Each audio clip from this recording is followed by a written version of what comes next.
In an attempt to unravel the mystery of the humankind origin, scientists go to a distant planet, but they soon discover that humans are not the only ones in the universe.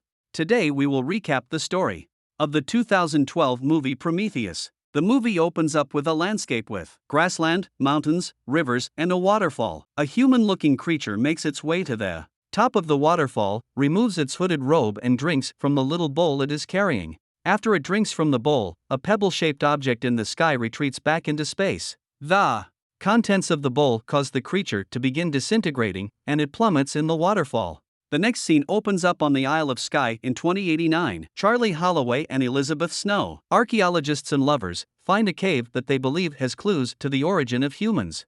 The walls of the cave have drawings which show that people need to go far into space for answers to all their questions. The next scene takes us 4 years into the future. In December 2093, the spaceship Prometheus is on its way to an undisclosed location in space. The next scene shows David, an android, reading Elizabeth's memories using neurovision technology while she is in stasis. He sees a memory of Elizabeth as a little girl talking about afterlife with her father. In this scene, we learn that Elizabeth's mother passed away. After viewing Elizabeth's memories, David exercises and then eats his breakfast. He also continues his ancient European language lesson before watching a movie and completing the rest of his morning routine. Just after he is done, the computer aboard the spaceship alerts him that they are already close to their destination. He goes to the cockpit and opens the blinds on the windshield. He is transfixed by the sight of what happens to be a planet with one ring around it. He returns to where the other crew members are placed in stasis and notices that Meredith Vickers,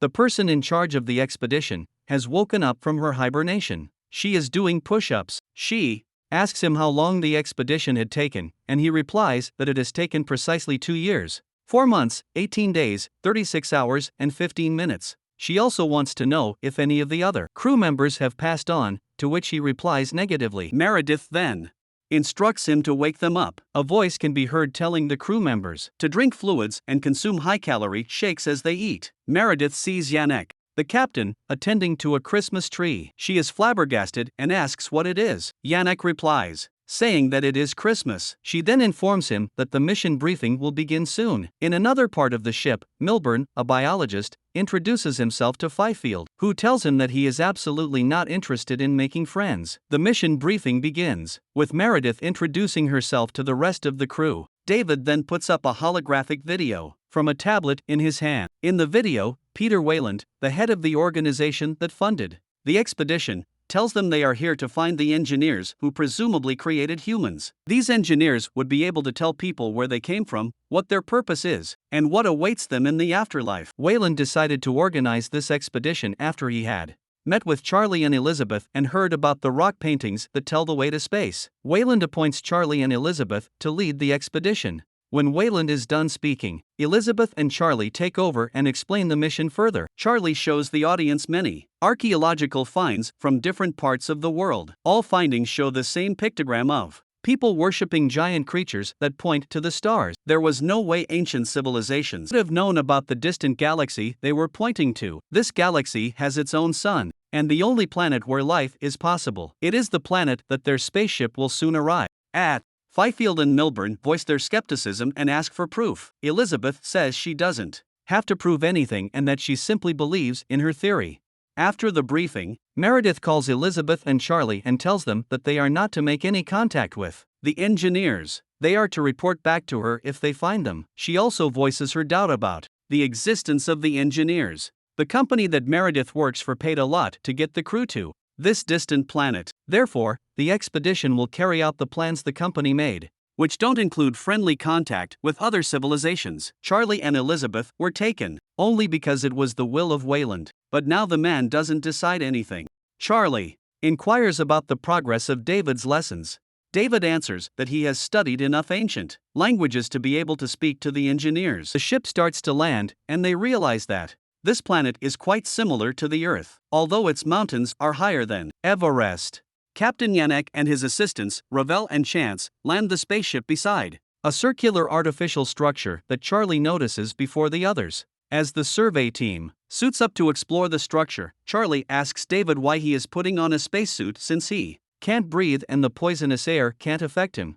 David explains that he was designed as a human because humans were more comfortable relating with their kind. He further explains that wearing a suit helps him look human. They head out to the structure in 3 vehicles. A scan reveals that the structure is hollow. They get out of the vehicles and into the structure proper. They go in and radio back to the spaceship to inform the captain. Fifield and Milburn are the last to enter. Fifield releases 2 special sensors to map the area within the dome-shaped structure. They get to a place with stalagmites and what looks like springs of water. They discover that the air here is breathable and Charlie proceeds to remove his helmet. When nothing happens to him, the others follow his example. They keep going deeper into the structure. David finds a slab of rock in the wall with a sort of code and some sticky stuff. He feels it is impressive. Before the others know what is happening, he uses his knowledge of ancient languages and the sticky stuff to trace the patterns of the code. This results in holographic human-like creatures running through the structure. David allows them to run right through him, but the others duck out of the way. This leads the exploration team to discover the decapitated remains of one of the engineers. It seems like it was decapitated by a door. Back at the ship, Meredith is shocked, while Yannick mocks her disbelief. Fifield makes a ruckus about having seen enough and convinces Milburn to follow him back to the ship. With Milburn and Fifield done, the rest turn their attention to the body and the door. Elizabeth uses a carbon reader to estimate that the body is about 2,000 years old.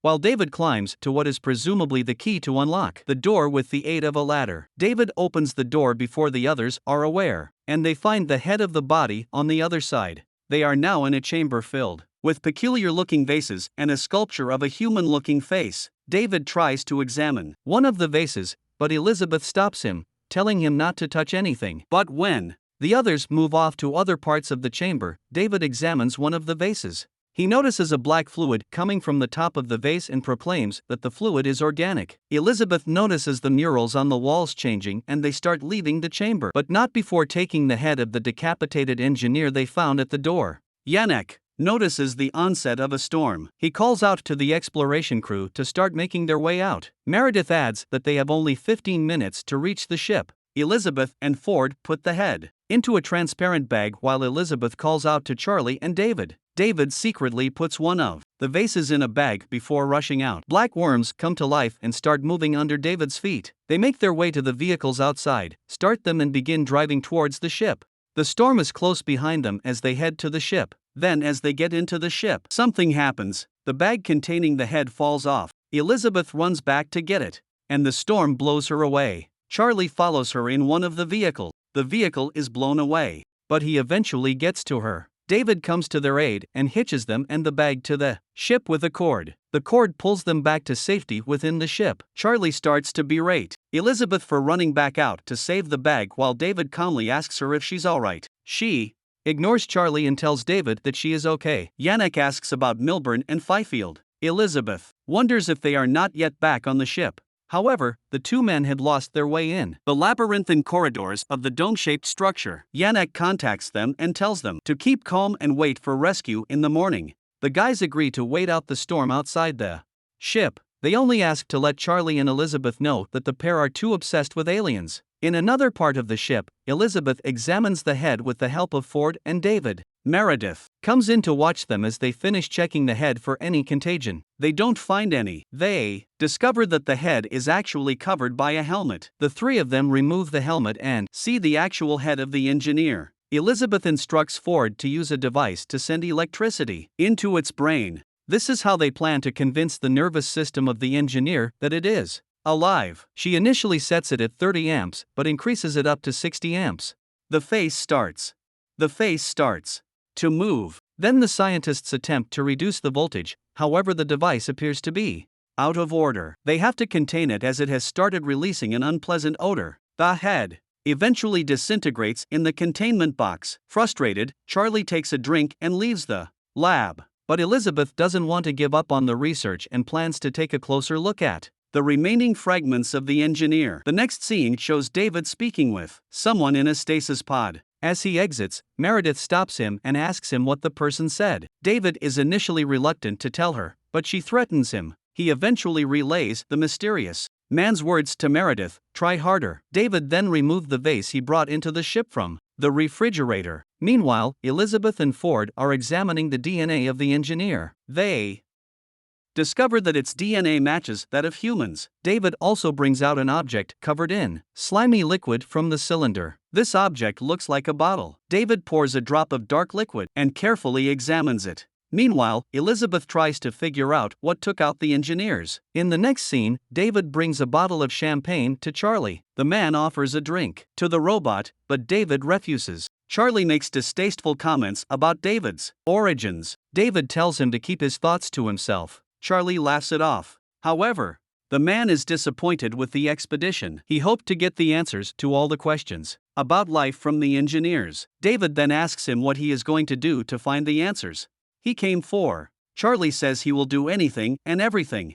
David then offers a glass of champagne to Charlie, mixing a drop of the mysterious alien liquid into the drink. Charlie doesn't notice anything and drinks the champagne. Meanwhile, Fifield and Milburn are still lost. They come across hardened bodies of the deceased engineers. On the ship, the probe in the dome-shaped structure picks up a life form, which triggers an alarm. Yannick goes to check. He then informs the two lost men through radio, and they freak out.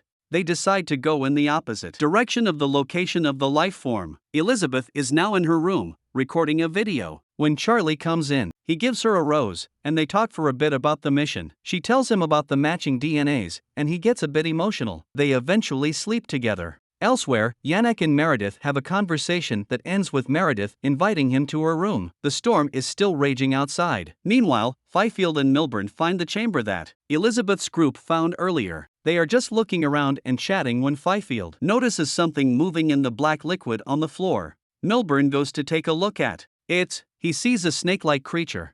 He tries to examine it closely, and another one appears on the scene. He calls it in. He sticks his hand out to it, and it bites his fingers and wraps around his arm, breaking it. When Fifield tries to help, the creature sprays his helmet with a corrosive liquid. Fifield backs off and falls face-first into the black liquid, while Milburn does not survive. It's morning, and Charlie wakes up in Elizabeth's room and notices a reddish tint at the corner of his eyes. At that moment, Yannick calls Elizabeth and tells her he has lost communication with Fifield and Milburn. Yannick follows the others out to the structure while David is left behind. As they leave, David cryptically tells Charlie to be careful. While the others are looking for the two lost men, David drives into the building with one of the vehicles. Only Meredith knows where he is. He opens a door that no one else has seen. It leads him to a room full of the same vases he carried back to the ship. After giving Meredith a good view of the room with his body cam, he switches it off. Meredith does not expect this, and she curses under her breath.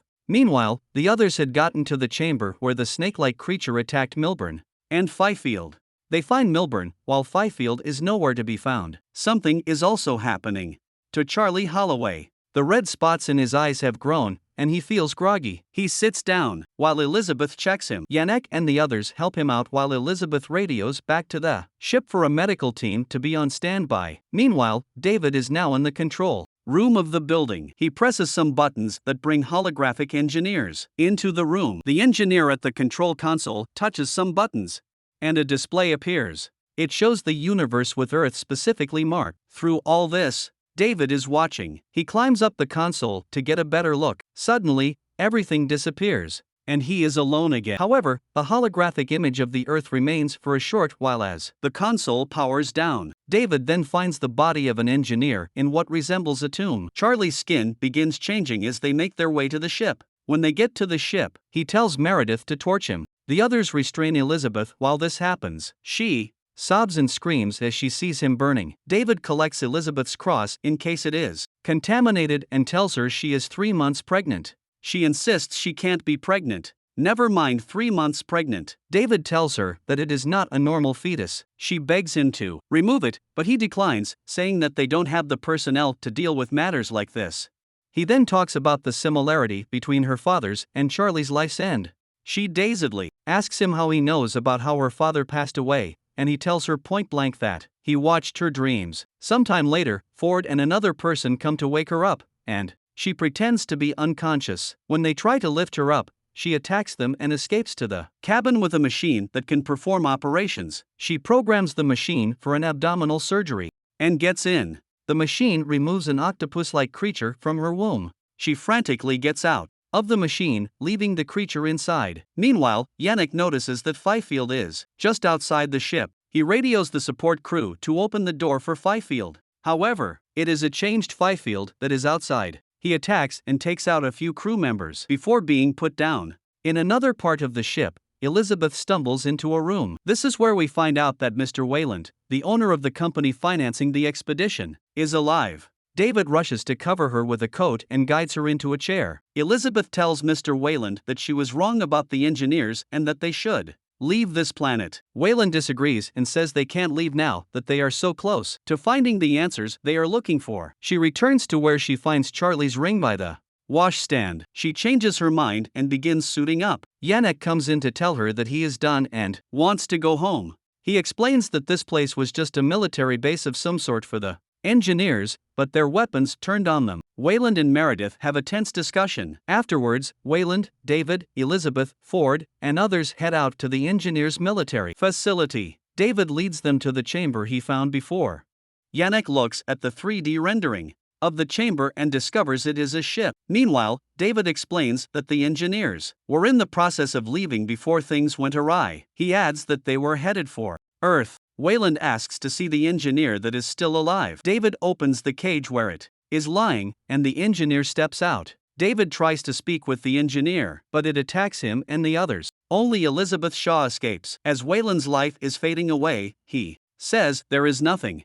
However, David's head is still alive. Meredith, Yannick, Ravel, and Chance are shaken by what they just witnessed, but they start prepping the ship to return to Earth. Meanwhile, the engineer starts up his ship. The air from the exhaust knocks Elizabeth down and carries her towards the entrance of the military facility. As she runs towards the human ship, gaps start appearing in the ground and it becomes clear that even the ground is a part of the military installation that the engineers built. Yannick sees her and contacts her. With no hope of getting to the ship, she begs Yannick to prevent the engineer's ship from leaving the planet. Meredith is not having any of it. Seeing that she can't persuade Yannick, she runs off to the escape pod. Ravel and Chance stay back with Yannick. However, the escape pod crashes. Shortly after leaving the main ship, Yannick flies his ship straight into the engineer's ship. The impact causes the engineer's ship to crash. The crashed ship keeps rolling about, till it eventually crushes Meredith Vickers. Elizabeth narrowly escaped being crushed. She then makes her way into the ship from Earth as her oxygen levels are low.